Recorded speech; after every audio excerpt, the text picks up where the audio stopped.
Hello friends, I am Neeraj Joshi from Satyam classes. और आज हम पढ़ेंगे क्लास 8 का chapter number 8, cell structure and function. तो शुरू करने से पहले मैं एक चीज़ बता दूं कि हम सब जानते हैं कि हमारे जो आसपास जितनी भी चीज़ें हैं वो लिविंग थिंग्स होती है या तो नॉन लिविंग थिंग्स होती है। हमें पता है कि कुछ चीज़ें लिविंग थिंग होती है और कुछ नॉन लिविंग होती है। ओके, तो we know that all living organisms carry out certain basic functions। हमें पता है कि कुछ जो अलग अलग ऑर्गेनिजम्स होते हैं वो अलग अलग फंक्शन को परफॉर्म करते हैं। जैसे कि अभी मैं एक एग्जांपल देता हूँ कि जो मेरा ये हाथ है वो मेरी बॉडी का एक ऑर्गन है। ओके, मेरा जो ये हाथ है ये मेरी बॉडी का एक ऑर्गन है जो अभी क्या काम कर रहा है, अभी लिखने का काम कर रहा है। ओके, अभी ये क्या काम कर रहा है, लिखने का काम कर रहा है। जैसे कि हमारा हाथ जो है वो किसी भी चीज को खींचने का या किसी भी चीज को उठाने का या किसी भी चीज को पकड़ने का काम करता है। ओके, तो अभी आपको पता चल गया होगा। दूसरी चीज, लिविंग ऑर्गेनिज्म के जो अलग अलग ऑर्गन होते हैं वो अलग अलग फंक्शन को परफॉर्म करते रहते हैं। उसी तरह से ऑर्गन का स्ट्रक्चरल यूनिट क्या होता है, ऑर्गन का स्ट्रक्चरल यूनिट क्या होता है, सेल होता है।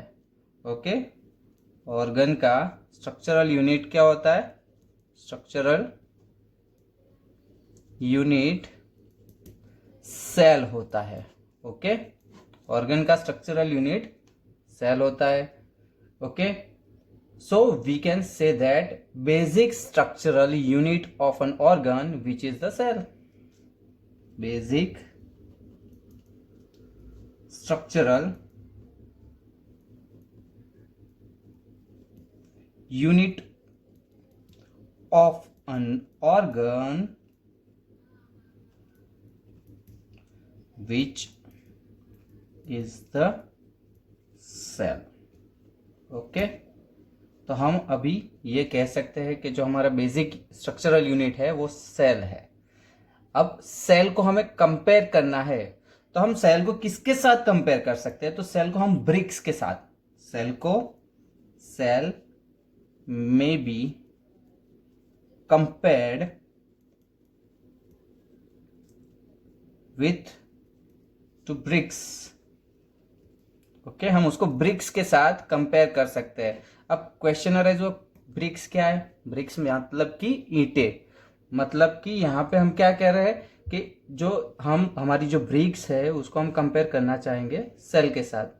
तो यहाँ पे हम ये समझना है कि सेल को ब्रिक्स के साथ कंपेयर कर सकते हैं।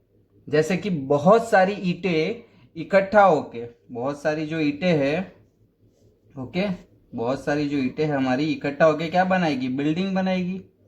ये सारी ईंटें है। ओके, तो हमारे एक सिंपल सा मैं यहाँ पे बता दूं कि एक बिल्डिंग बना दी है, तो बहुत सारी ईंटें मिलकर एक बिल्डिंग बनाती है। उसी तरह से जो सेल है वो सेल, बहुत सारे सेल इकट्ठा होके एक ह्यूमन बॉडी या किसी भी ऑर्गेनिज्म को बना देते हैं। ओके, समझ आया। तो अभी हमें पता चल गया कि हम उसको ब्रिक्स के यहाँ मतलब कि ईंटों के साथ कंपेयर कर सकते हैं। जिससे हमें क्या पता चल रहा है कि जैसे हमारी ईंटें है वो एक बिल्डिंग बना रही है, जैसे कि यहाँ पे मैंने घर ड्रॉ करके दिखाया है, उसी तरह से हमारे जो सेल है वो ह्यूमन बॉडी या अदर ऑर्गेनिजम्स को बनाते हैं। और अब हम जानेंगे, नेक्स्ट टॉपिक पे आते हैं कि किसने सेल को डिस्कवर किया था। मतलब सबसे पहले किसने आइडेंटिफाई किया था कि ये सेल है। तो पहले हम उसके बारे में जानेंगे कि Robert Hooke in 1665, Robert Hooke in 1665 observed slice of cork slice of cork under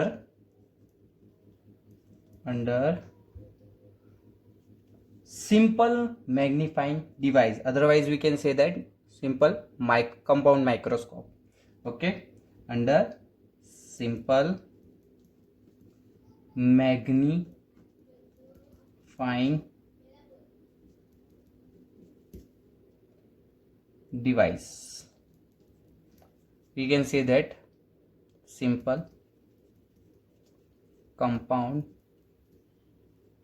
microscope okay. तो रॉबर्ट हुक थे जो साइंटिस्ट थे, उन्होंने 1665 को ऑब्जर्व किया था। ऑब्जर्व क्या किया था, एक कॉर्क की जो स्लाइस है उसको सिंपल मैग्नीफाइंग डिवाइस मतलब कि हमारे सिंपल कंपाउंड माइक्रोस्कोप के अंदर ऑब्जर्व किया था। और उसने क्या ऑब्जर्व किया था, तो उसने क्या ऑब्जर्व किया था कि जो यहाँ पे क्वेश्चन अराइज होगा सबसे पहले कि कॉर्क है क्या। ओके, तो cork is a part of the bark. Cork is the part of the bark. Bark का मतलब क्या होता है, अब वापिस से क्वेश्चन अराइज हुआ, मतलब जो प्लांट की जो छाल होती है उसको, और या तो हम कह सकते हैं प्लांट की जो छाल है उसका एक हिस्सा, उसे हम बार्क कहते हैं। तो यहाँ पे जो रॉबर्ट हुक था उसने ऑब्जर्व किया था सिंपल मैग्नीफाइंग डिवाइस के अंदर कि कॉर्क के जो स्लाइस है उसके अंदर कुछ कंपार्टमेंट्स दिख रहे थे, यानी हम कह सकते हैं कुछ बॉक्सेस दिख रहे थे। सो जो रॉबर्ट हुक है, so he took thin slice of a cork and observe them under the microscope. और उसने ऑब्जर्व क्या किया था, a pattern of boxes compartment in the cork slice. उसने क्या, एक पैटर्न देखी थी। अब वो पैटर्न कैसी दिख रही थी, एक बॉक्सेस जैसी पैटर्न दिख रही थी, मतलब हिस्से, एक बॉक्सेस जैसी एक पैटर्न वहां पे जनरेट हो रही थी। अब वो पैटर्न को उसने नाम दे दिया, क्या नाम दे दिया, सेल। ओके, तो उसने ये जो बॉक्सेस वाली पैटर्न है उसको नाम दे दिया सेल। दूसरी तरह से कहने जाए तो उसने उसके मुताबिक जो मधुमक्खी का जो छत्ता होता है, मधुमक्खी का छत्ता आप सबने देखा होगा। ओके, मधुमक्खी का जो छत्ता है उसका स्ट्रक्चर कैसा दिखता है, कुछ इस तरीके से दिखता है। ओके, इस तरीके से कुछ होता है। तो ऐसी जो पैटर्न उसको सिंपल मैग्नीफाइंग डिवाइस के अंदर देखने को मिली। किसको देखने को मिली थी, रॉबर्ट हुक को देखने को मिली थी। और ये जो पैटर्न है या ये बॉक्सेस वाली जो पैटर्न है उसको उसने नाम दे दिया था सेल। ओके, उसके बाद जब उसको पता चला रॉबर्ट हुक को कि जो पैटर्न उसने ऑब्जर्व की थी, जो सेल जिसको ऑब्जर्व किए थे वो एक्चुअल में कैसे सेल थे, डेड सेल थे। ओके, वो सेल कैसे थे, कॉर्क के जो सेल थे वो डेड सेल थे। ओके, तो अभी आपको पता चल गया होगा कि सेल की जो डिस्कवरी है वो किसने की थी। ओके, अब एक्चुअल में सेल की डेफिनेशन देखेंगे। Okay, cell, okay, it is a basic structural unit of living organism. It is a basic structural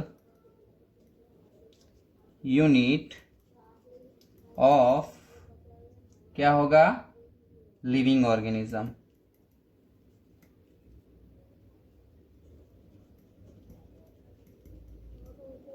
okay, मतलब कि किसी भी लिविंग ऑर्गेनिज्म की सबसे छोटी यूनिट जो होती है उसको हम सेल कहेंगे। किसी भी लिविंग ऑर्गेनिज्म मतलब ह्यूमन की जो सबसे छोटी जो छोटा यूनिट जो है वो है सेल।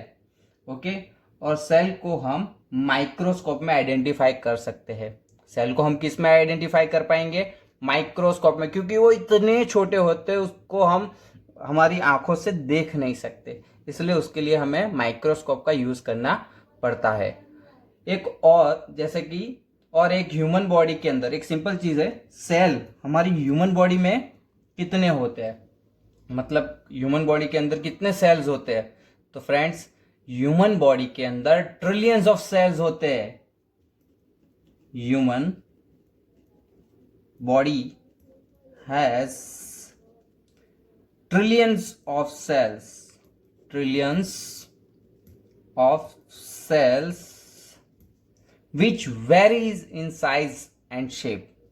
वो वेरी करते रहते हैं साइज और शेप के अंदर, which very in size and shape. Okay, तो अब हम बात करेंगे यूनिसेल्यूलर और मल्टी सेल्यूलर. यहां पे हमारा ये टॉपिक कवर हो जाता है और नेक्स्ट टॉपिक है हमारा यूनिसेल्यूलर और मल्टी सेल्यूलर. तो फ्रेंड्स, अब हम बात करेंगे unicellular and multi cellular.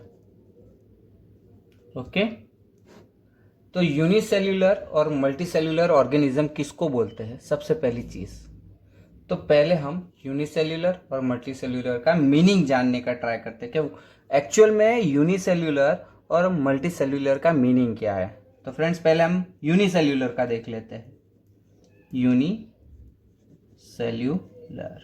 Okay, uni का मतलब होता है वन. यूनि का मतलब क्या होता है? यूनि का मतलब होता है वन. और सेल्यूलर, सेल्यूलर का मतलब होता है सेल. ओके, अब आपको पता चल गया होगा, यूनि का मतलब होता है वन, सेल्यूलर का मतलब होता है सेल. ओके, तो यूनिसेल्यूलर में क्या होगा, तो उसकी डेफिनेशन अब यहाँ पे लिख कर दिखाता हूं, जिससे आपको बहुत अच्छे से समझ में आएगा कि यूनिसेल्यूलर का क्यों मतलब एक्चुअल में यूनिसेल्यूलर का मीनिंग क्या है. Organism are made up of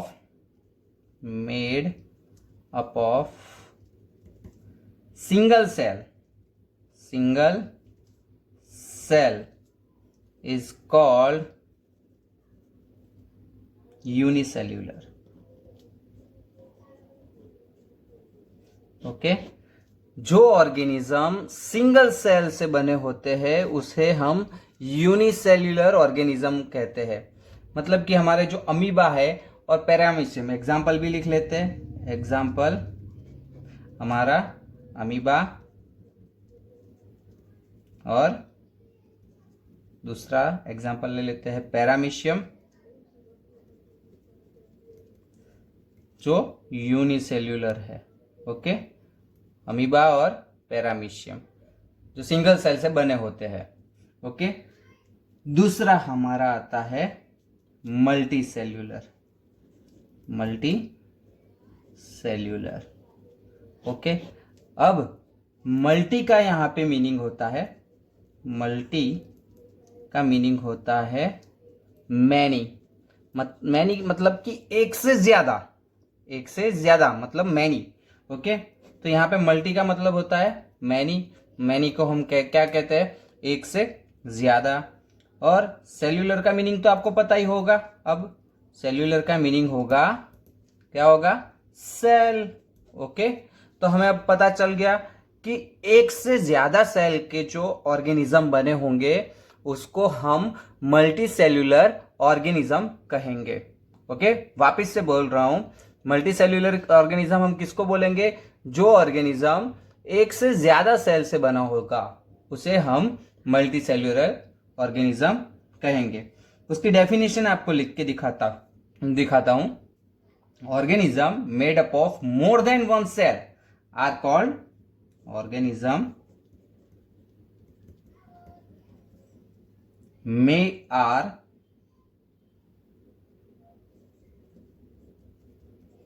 made of more than one cell are called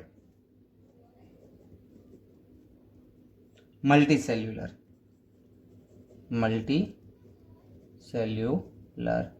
organism.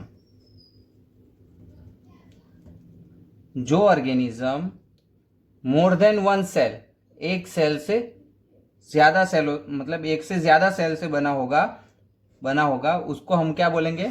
Multi cellular organism कहेंगे। ओके, तो आपको अभी यूनिसेल्यूलर और मल्टी सेल्यूलर ऑर्गेनिज्म के बारे में पता चल चुका है। ओके, अब हम नेक्स्ट टॉपिक पे जाएंगे, पर जाने से पहले ये टॉपिक को यहाँ पे एंड करेंगे। हम दूसरा टॉपिक के साथ नेक्स्ट लेक्चर में कंटिन्यू करेंगे। और आपको इस लेक्चर के अंदर किसी भी टाइप का डाउट है या कुछ चीज़ समझ में नहीं आई हो तो आप हमें यहाँ पे कमेंट करके बता सकते हैं। और फ्रेंड्स, हमारे इस वीडियो को लाइक करें, शेयर करें और सब्सक्राइब करें। Thank you for watching our video.